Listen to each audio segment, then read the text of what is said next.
महाकुंभ मेला एक अद्भुत महोत्सव जो हर 12 साल में एक बार आता है। दोस्तों, आपको तो पता ही होगा, इस बार का महाकुंभ मेला प्रयागराज में आयोजित किया जा रहा है, जो शुरू होने वाला है 13 जनवरी से 26 फरवरी तक। महाकुंभ स्नान एक विशेष स्नान माना जाता है। हिंदू धर्म में इसकी बहुत बड़ी मान्यता है। पर इसके चलते आपके मन में ये भी कभी कभी सवाल आता होगा कि महाकुंभ स्नान की इतनी ज्यादा विशेषता क्यों है? गंगा तो धरती पर हमेशा रहती हैं, फिर और दिनों के स्नान से महाकुंभ का स्नान इतना खास क्यों? क्या इसके पीछे भी कोई वैज्ञानिक कारण है? तो हाँ, इसके पीछे पूरा का पूरा विज्ञान है। महाकुंभ पर आपने बहुत सारी वीडियोस देखी होंगी, पर इस वीडियो में आपको वह सब कुछ जानने को मिलेगा जो शायद आपने पहले कभी ना जाना हो। इसे थोड़ा वैज्ञानिक ढंग से भी देखेंगे। सबसे पहले तो मैं गंगा जी के बारे में बता दूं। गंगा नदी में जो जल होता है, वो जल कोई साधारण जल नहीं होता। उस जल में खास विशेषताएं होती हैं। जब वैज्ञानिकों ने गंगा जल पर शोध किया, इस पर रिसर्च किया, तो उन्होंने पाया कि गंगा जल में कुछ खास गुण होते हैं। ये पानी कोई साधारण पानी नहीं होता। पहली बात तो यह पानी खराब नहीं होता, चाहे आप इस पानी को जितना लंबे समय तक रख लें। जब एक ब्रिटिश वैज्ञानिक अर्नेस्ट हैकिंग ने गंगा जल पर शोध किया, उन्होंने पाया कि गंगा नदी के पानी में ऐसी कुछ खास बात है। उस पानी में ऐसा कुछ मौजूद है जो हैजा और चर्म रोग जैसे फैलाने वाले बैक्टीरिया को कुछ ही टाइम में खत्म कर देता है। ये खोज कोई साधारण खोज नहीं थी, क्योंकि पानी में जो बैक्टीरिया होते हैं वो लंबे समय तक जिंदा रहते हैं और वही बैक्टीरिया बीमारी फैलाने का कारण बनते हैं। इसके कुछ सालों बाद कुछ फ्रांसीसी वैज्ञानिकों ने गंगा जल पर शोध किया। उन्होंने गंगा जल में एक ऐसे बैक्टीरिया की प्रेजेंस देखी। ये गंगा जल में एक प्रकार का नेचुरल वायरस है जो पानी में मौजूद हानिकारक बैक्टीरिया को खत्म कर देता है।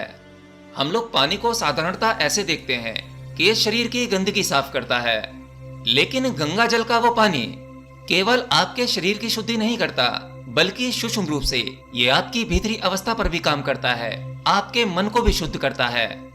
जब हम योग में बात करते हैं अपने 7 शरीरों की या अपने ऑरा आभा मंडल की, जो शरीर में एनर्जी का घेरा है, हाँ, हमारा शरीर केवल ये भौतिक दिखने वाला शरीर नहीं है। इसमें कई प्रकार की ऊर्जाएं निरंतर काम करती रहती हैं। उनका बैलेंस भी होता है और वो डिसबैलेंस भी होती हैं। तो गंगा जल में स्नान करने से आप अपने शरीर में मौजूद वो सूक्ष्म ऊर्जाओं को सही ढंग से व्यवस्थित करते हैं और आप सकारात्मकता से भर जाते हैं। तो ये गंगा जल जब इतना पवित्र है, तो इसमें कभी भी स्नान करने से फायदा होता होगा?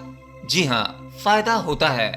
परंतु महाकुंभ का ये अवसर जो होता है, ये विशेष होता है, क्योंकि कुंभ के समय गंगा का जो जल होता है उसमें चमत्कारिक रूप से विशेष गुण आ जाते हैं। कुंभ के समय में विशेष जगह के जल में अलग ही प्रकार की एनर्जी होती है। हर 12 साल बाद जब महाकुंभ होता है, उस समय आकाश में ग्रह नक्षत्रों की एक विशेष दशा होती है।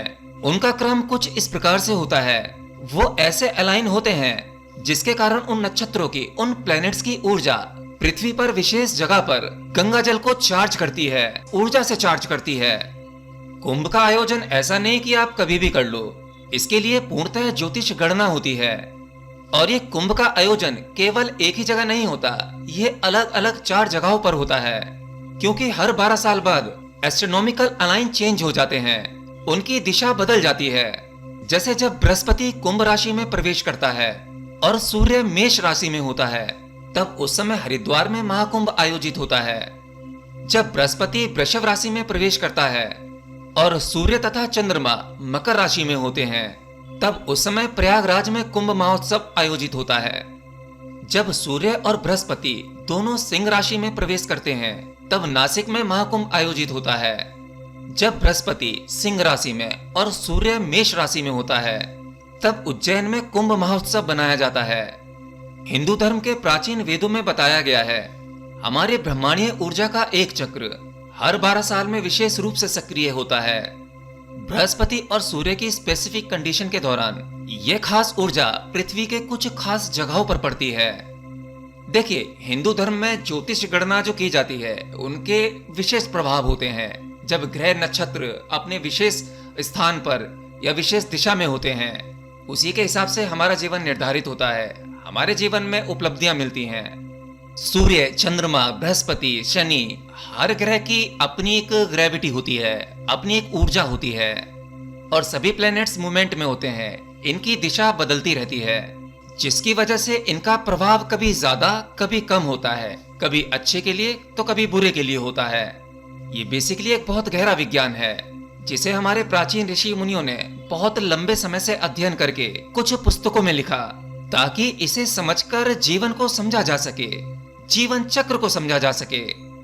सूर्य की रोशनी जब आपके ऊपर पड़ती है तब आप उस पर बिलीव करते हो, वो आपको महसूस होती है, आपको गर्मी महसूस होती है। यह सूर्य की ऊर्जा है। ऐसे ही बाकी सभी प्लैनेट्स की अपनी अपनी ऊर्जा होती है, उनकी अपनी वाइब्रेशन और अपनी एनर्जी होती है। और ये सभी ऊर्जाएं पानी पर गहरा प्रभाव डालती हैं, जिसमें कि एक एग्जांपल आप चंद्रमा का ले सकते हो। पूर्णिमा की रात को जब चांद पूर्ण होता है तब उस समय समुद्र की लहरें ऊपर की ओर उठती हैं, अर्थात चंद्रमा की ग्रेविटी पानी को अपनी ओर खींचती है। और पृथ्वी पर जो सबसे ज्यादा चीज मौजूद है वो है पानी। पृथ्वी घूमती है, ऋतुएं बदलती हैं, उनका प्रभाव पेड़ पौधों पर पड़ता है। पेड़ पौधों में भी पानी है। पृथ्वी पर मौजूद हर एक जीवन में उतनी ही मात्रा में पानी है जितनी मात्रा में पानी पृथ्वी पर है। हमारा शरीर भी पानी से बना है, इसमें ज्यादातर पानी ही है। तो ग्रह नक्षत्रों की चाल हमारे शरीर पर भी पूर्णता प्रभाव डालती ही है। अब इसे आपके मानने से और ना मानने से ये विज्ञान बदल नहीं जाएगा। जो सत्य है वो सत्य ही रहेगा। जब ग्रहों की एक विशेष अलाइनमेंट पृथ्वी के साथ होती है, जो पृथ्वी की मैग्नेटिक फील्ड और ह्यूमन कॉन्शियसनेस पर दोनों पर विशेष प्रभाव डालती है, तो कुंभ की वो 4 जगह हरिद्वार, प्रयागराज, उज्जैन और नासिक, ये पृथ्वी के ऐसे विशेष पॉइंट हैं, ऐसी खास जगहें हैं। इन्हीं जगहों पर समुद्र मंथन के दौरान अमृत की बूंदें गिरी थी। तो इन जगहों पर कुंभ के आयोजन के समय एक अलग प्रकार की कॉस्मिक एनर्जी सक्रिय हो जाती है, जो ह्यूमन कॉन्शियसनेस को जगाने में मदद करती है। और एक दूसरी विशेषता, जब लंबे वर्षों बाद पृथ्वी पर मौजूद वो साधु संत दूर दूर से एक जगह पर इकट्ठे होते हैं। शायद आपको पता नहीं होगा, महाकुंभ अवसर पर दुनिया के कोने कोने से ऐसे दिव्य पुरुष भी आते हैं जो साधारणतः हमें समाज में कहीं नहीं दिखाई देते। वो अपने आप को इस संसार से, समाज से दूर रखते हैं। वो भी महाकुंभ अवसर पर बाहर निकलते हैं और गंगा जी में स्नान करते हैं। इस विशेष अवसर का लाभ उठाते हैं। एक ऐसा विशेष समय और ऐसा स्थान जहां पर एक साथ हजारों लाखों की तादाद में कुछ दिव्य पुरुष या दिव्य आत्माएं एक साथ इकट्ठी होती हैं और वो ध्यान करती हैं, तो वो जगह वैसे भी एक पॉजिटिव एनर्जी से चार्ज हो जाती है। यहाँ तो केवल एक ही दिव्य पुरुष अगर आपके आसपास मौजूद हो तो वो आप पर प्रभाव डालता है, अपने आसपास के वातावरण पर प्रभाव डालता है। अब सोचो, एक ही जगह पर लाखों दिव्य पुरुष इकट्ठे हो जाएं और उनकी ऊर्जा एक साथ उस परमात्मिक ऊर्जा, उस कॉस्मिक एनर्जी के साथ अलाइंड हो, तो सोचो उस जगह की क्या विशेषता हो सकती है। महाकुंभ के अवसर पर अगर कोई व्यक्ति गहरा ध्यान करता है या मंत्र उच्चारण करता है, तो उस समय आपके द्वारा किए गए मंत्र उच्चारण, विशेषकर कि ओम का उच्चारण या ध्यान में बैठना, उस समय आपकी एनर्जी उस कॉस्मिक एनर्जी से बहुत आसानी से अलाइन हो सकती है और आपको कई सालों की स्पिरिचुअल ग्रोथ जो बहुत सालों में मिलती है, वो आपको कुछ ही घंटों या मिनटों में मिल जाती है। अब कुछ स्पिरिचुअल लोगों का मानना है कि कुंभ के समय कुंभ स्नान करने पर वो गंगा जल इतना पावरफुल हो जाता है कि इससे आपके भीतर छुपी हुई स्पिरिचुअल इच्छा, वो ज्ञान के कोड बहुत जल्दी एक्टिव हो जाते हैं। देखिए, इसे ऐसे समझो, स्पिरिचुअलिटी हर किसी व्यक्ति के अंदर मौजूद होती है, लेकिन वो कहीं छुपे हुए बीज रूप में होती है।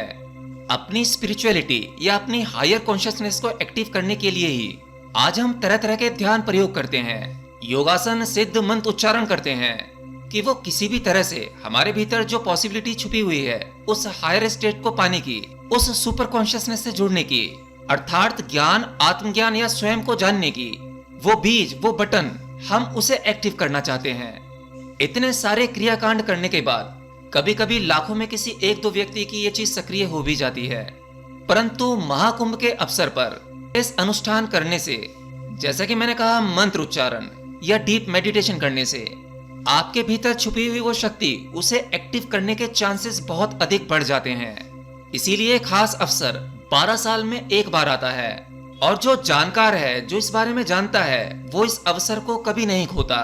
इसीलिए महाकुंभ में इतनी अधिक भीड़ होती है।